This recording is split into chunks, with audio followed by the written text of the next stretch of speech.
Bielma, jueza de Cámara de Apelaciones también del Interior, con sede en San Martín de los Andes. Buenos días a todos los que están presentes. El agradecimiento, como siempre, al Colegio de Abogados de Cipolletti, que me ha convocado casi reiteradamente para estas jornadas, para tratar de traer lo que pasa en Neuquén, la jurisprudencia de Neuquén. Y a eso me voy a referir, a cómo estamos en Neuquén con respecto a intereses y actualización sobre los créditos laborales. Dejo de lado de riesgos del trabajo, que Nancy se va a referir a eso, que también tenemos una complicación especial en Neuquén con riesgos del trabajo. Yo escuchaba a los jueces, a los colegas de Río Negro y también ahora al doctor Guisado, y me acordaba de algo que decía medio en broma, medio en serio, Dardo Troncoso, un colega que se fue con la pandemia, que ya no está entre nosotros, y cuando hablábamos de la jurisprudencia de la Corte, de la jurisprudencia del Tribunal, él decía, mira, yo juré por la Constitución Nacional, no juré por la jurisprudencia de la Corte. Así que la tenemos ahí, pero yo miro la Constitución Nacional. Y un poco en ese camino es que nosotros nos estamos moviendo. En lo que es la Cámara de la primera circunscripción judicial que yo integro, tratamos siempre de tener un criterio parecido, uniforme, si se puede, entre las tres salas, con respecto a todas estas cuestiones de actualización y de intereses, para facilitarle obviamente la tarea al abogado.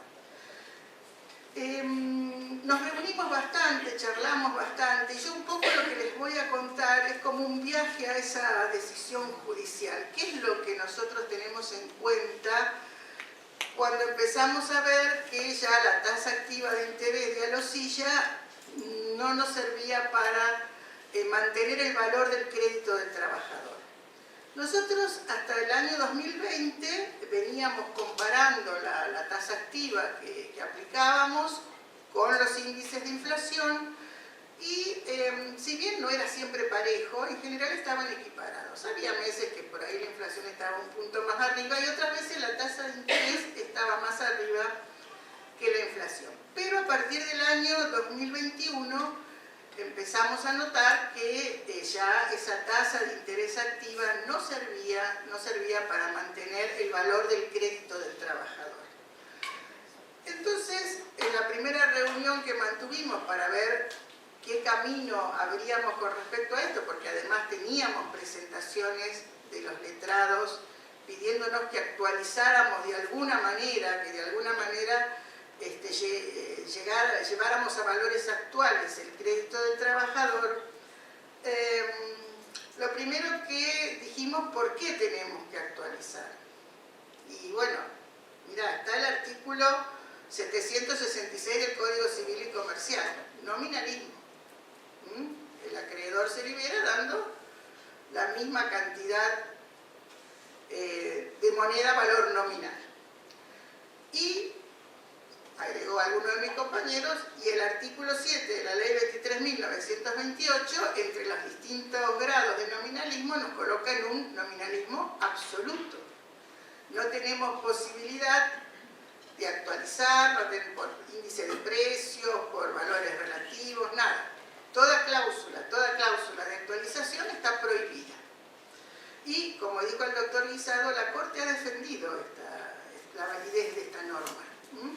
La prohibición de indexar, por lo menos hasta hace unos 2 años atrás lo venía defendiendo claramente. Pero desde el otro lado, por ejemplo, entre el 1 de enero del 2021 a la actualidad, más o menos nosotros tuvimos un 1.409% de incremento en los términos de inflación. O sea que 100 pesos del año de 2021 hoy representan 1.500 pesos. Y entre diciembre de 2023 a la actualidad tuvimos una inflación de un 107%, más o menos, tampoco son cálculos exactos. O sea que se duplicó. Los 100 pesos de diciembre de 2023, hoy son 200 pesos. Entonces, la realidad, como dijo el doctor Guisado, nos pasa por arriba, nos golpea la puerta. Y nosotros no podemos pretender que la realidad se adecue a la norma. Nosotros tenemos que adecuar la norma a la realidad. Entonces, ante estos índices de inflación, ¿qué dijimos? Y bueno, una tarifa depreciada ¿es la protección contra el despido arbitrario que indica el artículo 14 bis? No. Pareciera que no, porque el artículo 14 bis de la Constitución Nacional consagra una protección general al trabajo en todas sus formas y específicamente una protección contra el despido arbitrario. Se supone que esa protección tiene que ser suficiente para el trabajador, tiene que ser adecuada a los tiempos. Entonces, una tarifa depreciada no respeta el artículo 14 bis. Y además tenemos el derecho de propiedad. El crédito es de propiedad del trabajador y recordemos la vieja doctrina de la Corte Suprema que cualquier afectación del patrimonio que supere el 33,33% es confiscatoria. Entonces, si esa depreciación monetaria le está afectando el crédito del trabajador en esa proporción, es inconstitucional, es confiscatoria. Entonces, decidimos que sí, que teníamos que actualizar. De alguna manera teníamos que abandonar esa tasa activa y llevar el crédito del trabajador a valores actuales. Segunda cuestión, ¿qué pautas vamos a tener en cuenta o qué pautas vamos a respetar para hacer esa actualización? Y nos acordamos que la ley 26.561 en su artículo 11 introdujo en el léxico jurídico nuestro el tema del esfuerzo compartido, que después lo toma la Corte en el año 2001 para zanjar todas las cuestiones que fueron consecuencia de la salida de la convertibilidad. Este esfuerzo compartido, en criollo, ¿qué quiere decir? Perdemos todos. Las cosas no van a volver a ser exactamente como antes, acá perdemos todos, unos pierden más, otros pierden menos, tratemos de equiparar esas pérdidas. Como dice Peirano, ese esfuerzo compartido tiene su base en la equidad, es una cuestión de equidad. Entonces, para actualizar el derecho laboral, el crédito del trabajador, tengamos en cuenta el esfuerzo compartido. ¿Qué quiere decir esto? Que yo no puedo llevar al trabajador a la situación exacta que tenía en el momento que se generó el crédito. Es una actualización o una valorización de ese capital relativa, cercana a lo que él tenía, pero no lo puedo poner en las mismas condiciones. No solo porque la inflación es un proceso que afecta a toda la sociedad, afecta al trabajador, pero también afecta al empleador, sino también porque es muy difícil conocer cuáles son los valores, cuál era la condición exacta, cómo traigo esa condición del pasado a la actualidad. Además, también nos acordamos en ese momento que la Corte en Bisotti había aceptado que mientras no supere un 33%, esa detracción que hacía el tope no era inconstitucional. O sea, aceptaba la Corte de algún modo que no se puede mantener incólume ese patrimonio del trabajador. Después también advertimos otra cuestión, que si bien uno tiende a tener pautas generales, no todos los casos son iguales. Hay que ver el caso concreto. Para créditos muy antiguos, la tasa no compensa. Para créditos que no tienen mucha antigüedad, a lo mejor aplicar una doble tasa o una tasa muy elevada excede, torna el crédito del trabajador en demasiado excesivo para el empleador. Y en tercer lugar, dijimos, hay que tener en cuenta la pauta de la razonabilidad. ¿En qué consiste esta razonabilidad? En tratar de encontrar mecanismos de actualización o de aplicación de intereses razonables para permitir que las partes puedan llegar a un acuerdo, o sea, que ese capital no se haga una bola de nieve que después cuesta abonarlo, pero además porque uno también también, como juez, tiene que ver cuáles van a ser las consecuencias de las sentencias que dicta. Y si nosotros incrementamos en demasía el capital, en el caso de Neuquén, bueno, una empresa que trabaja en el petróleo lo puede pagar. Un supermercado, de los grandes supermercados lo pueden pagar, pero las matamos a las pymes. Hay que tener también en cuenta eso. Un pequeño comerciante que tiene la zapatería, que tiene un kiosco, un mercadito que tiene empleados, que bueno, por distintas razones tiene un pleito laboral. Si yo hago que ese capital se incremente en demasía, lo llevo a la quiebra a veces. En muchos casos ha sucedido eso. Sobre esa necesidad de actualizar el capital, y con estas pautas dijimos qué herramientas tenemos para lograr este objetivo. En ese momento, declarar la inconstitucionalidad del artículo 7 de la Ley 23.928 no nos pareció conveniente. La Corte venía sosteniendo, como dije antes, la constitucionalidad de la prohibición de indexar. Es orden público económico y un poco había que respetarlo, porque si no después empiezan el gobierno de los jueces que tiran bombas, que dictan estas sentencias. Y porque advertimos que había otras vías para lograr ese objetivo. Cuando uno tiene la necesidad de actualizar un capital, tiene vías indirectas y tiene vías directas. La vía directa era declarar la inconstitucionalidad de la prohibición de indexar, y bueno, veremos después qué pauta de actualización se aplica. Decidimos comenzar por las vías indirectas. La primera vía indirecta era la tasa de interés. La tasa de interés, además de los daños que produce la mora, tiene una expectativa inflacionaria, porque también la mora deja que la inflación afecte el crédito del trabajador. Evaluamos distintas tasas a aplicar y nos pareció conveniente alinearnos con la Cámara del Interior. La Cámara del Interior venía aplicando en riesgos del trabajo doble tasa, a veces hasta 3 veces la tasa, dependía de la... 2,5, dependía del caso concreto, y dijimos dupliquemos la tasa. 2 veces la tasa activa. ¿A partir de qué fecha? Hicimos la fecha de corte el 1 de enero del 2021. Porque hasta esa fecha, como les dije antes, más o menos la tasa activa venía compensando. Bueno, a partir del 1 de enero del 2021, doble tasa. Nos duró 20 días. 15 días porque la Corte sale con García con Hugo Fe y dice no, la doble tasa no es las tasas que determine el Banco Central, es ilegal, no la pueden usar. Bueno, vuelta como le pasó a la Cámara Nacional de Apelaciones del Trabajo, volver a tratar de encontrar una tasa. En ese momento dijimos, bueno, la tasa más alta del mercado. Esa tasa le tenemos que poner. Entonces, ¿cuál era la tasa más alta del mercado? Una parte de mis colegas decía la tasa para descubiertos bancarios. Descubierto en cuenta corriente, le aplicamos esa tasa. Otro colega dijo, no, es la tasa para préstamos personales. Porque además, si el trabajador no tiene su capital en tiempo, tiene que ir a pedir un crédito. Y se pide un crédito, ¿qué tasa le van a cobrar? Le van a cobrar esta tasa para préstamos personales.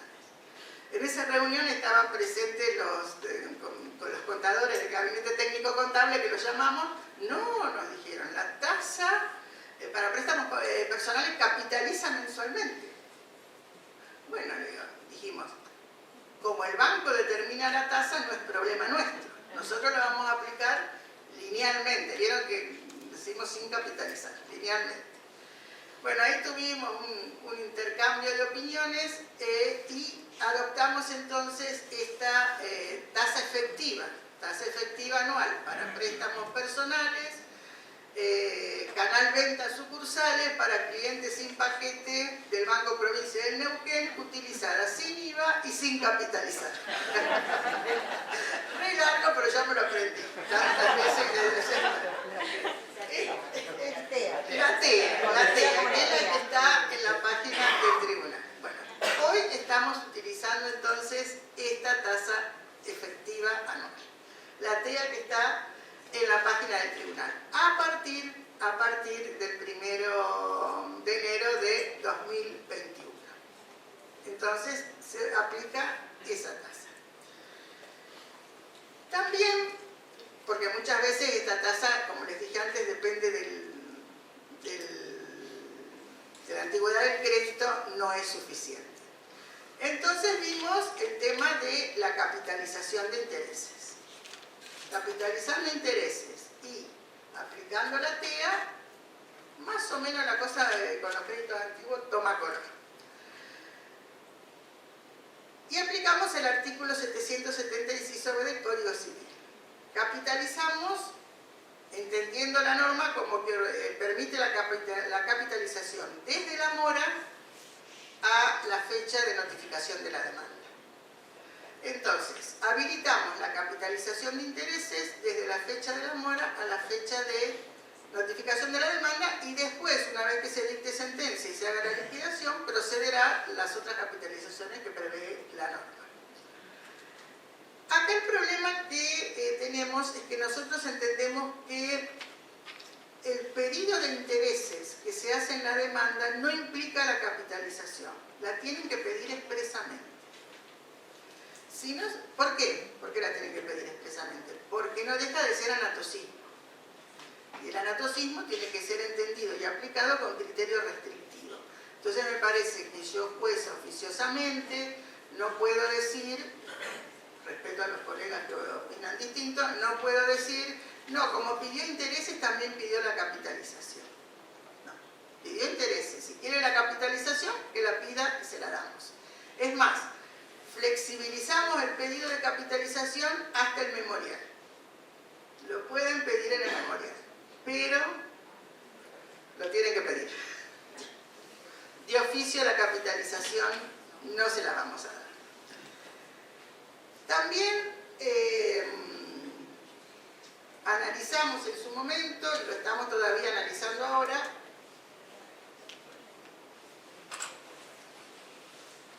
con respecto a la tasa, me olvidé de decirles que la Cámara de Apelaciones del Interior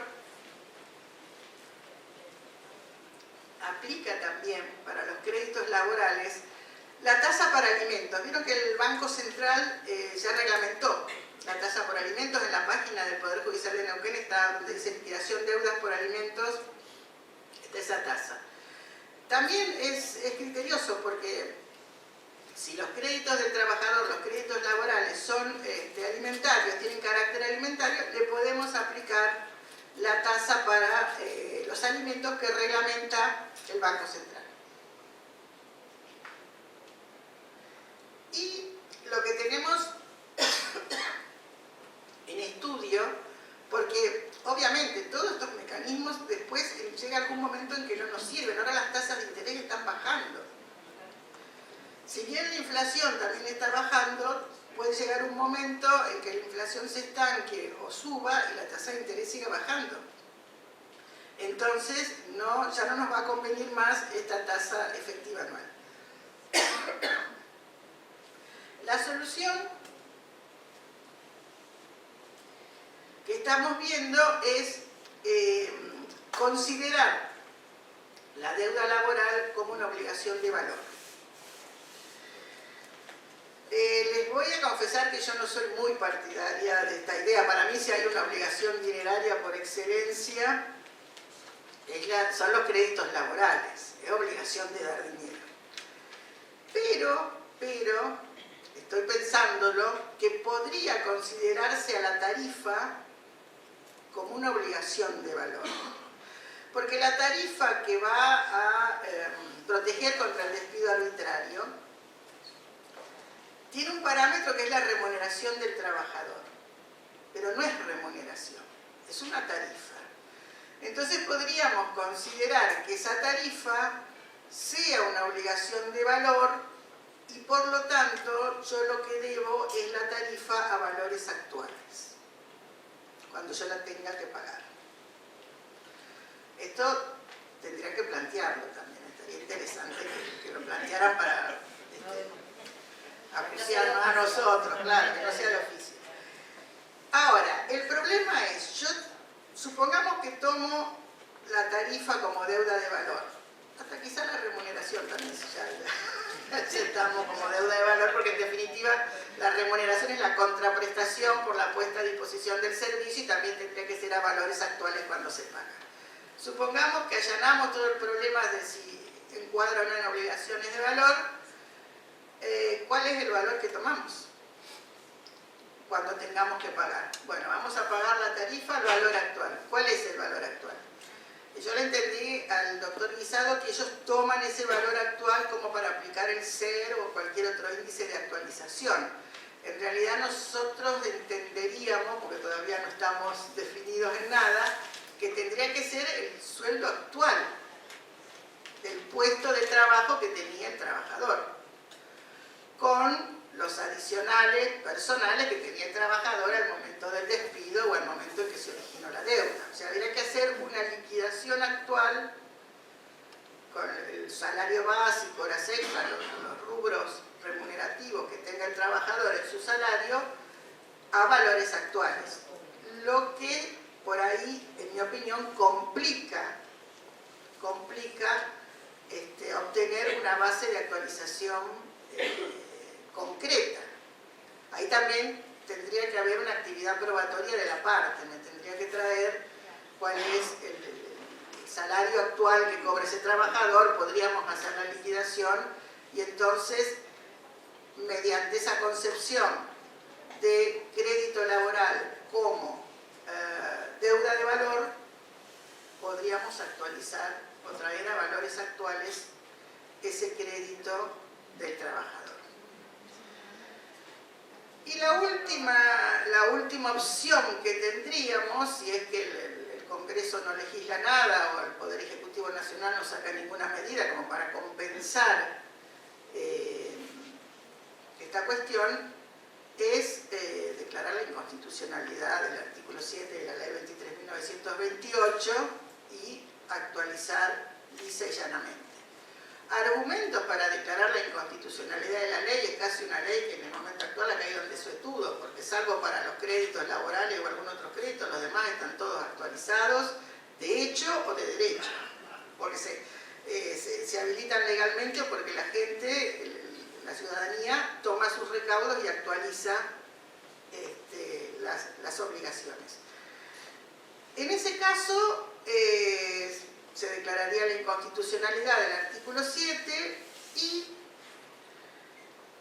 tendríamos que entender que esa declaración de inconstitucionalidad del artículo 7 nos mueve de un nominalismo absoluto a un nominalismo relativo, porque todavía en el Código Civil y Comercial tenemos el principio nominalista y no nos vamos a ir a declarar la inconstitucionalidad del Código Civil y Comercial. En la mayoría de las legislaciones que adoptan el principio nominalista, adoptan esta variante de nominalismo relativo, o sea, como principio general rige el nominalismo, pero se habilita a las partes, a la ley o a los jueces mediante sentencia a que establezcan algún mecanismo de actualización.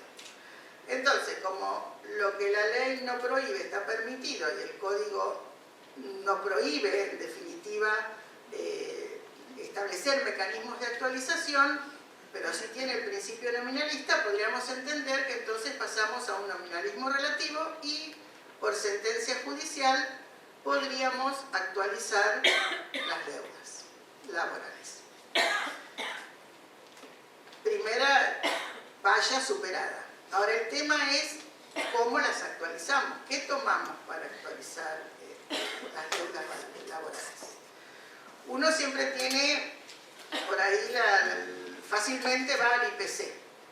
Tomemos el IPC, actualizamos por IPC y aplicamos tasa pura. Tasa pura que va del 6 al 12%. Yo estaría más cerca de un 12% anual para tasa pura. Pero a veces el actualizar por IPC nos puede llevar a resultados irrazonables. Un índice que es más adecuado a la materia laboral es el RIPTE. Si bien se lo quiere utilizar como interés, el RIPTE es un índice de actualización. Podríamos actualizar los créditos laborales por RIPTE y también aplicar una tasa pura.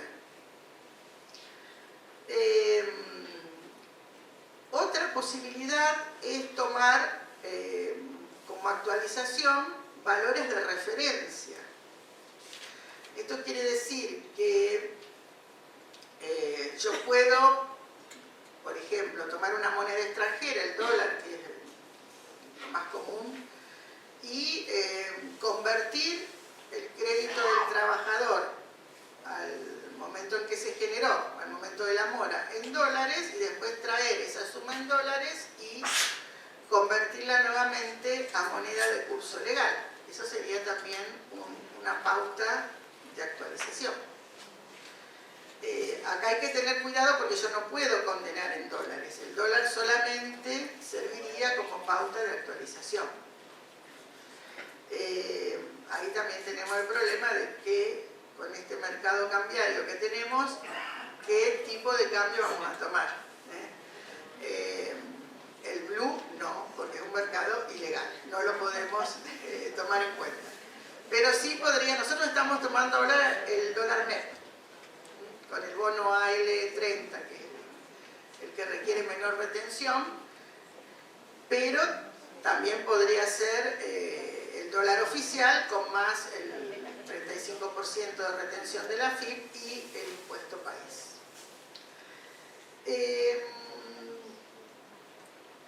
Bueno, esto básicamente es lo que yo les quería decir. Había traído otras cosas para charlar, pero bueno, el doctor Guisado ya hizo todo, no los voy a volver a aburrir con todo la parte histórica. Recapitulando entonces, es necesario actualizar, hay que aplicar la Constitución, porque en este momento entregar al trabajador una tarifa depreciada afecta el derecho de propiedad del trabajador y afecta también la protección que la Constitución Nacional garantiza al trabajador en el artículo 14 bis. Frente a este nominalismo absoluto que rige en el país, tenemos vías indirectas y vías directas. Vías indirectas, interés, capitalización de intereses y analizar si es posible considerar el crédito laboral como deudas de valor. Y por vía directa, yo no veo otra alternativa que declarar la inconstitucionalidad. No me quiero meter, no nos queremos meter con el decreto 70/23 porque bueno, yo creo que va a correr mucha agua bajo el puente con respecto a ese decreto y si es constitucional o inconstitucional. Entonces es preferible declarar la inconstitucionalidad de la prohibición de indexar y elegir una pauta de actualización razonable. Muchas gracias.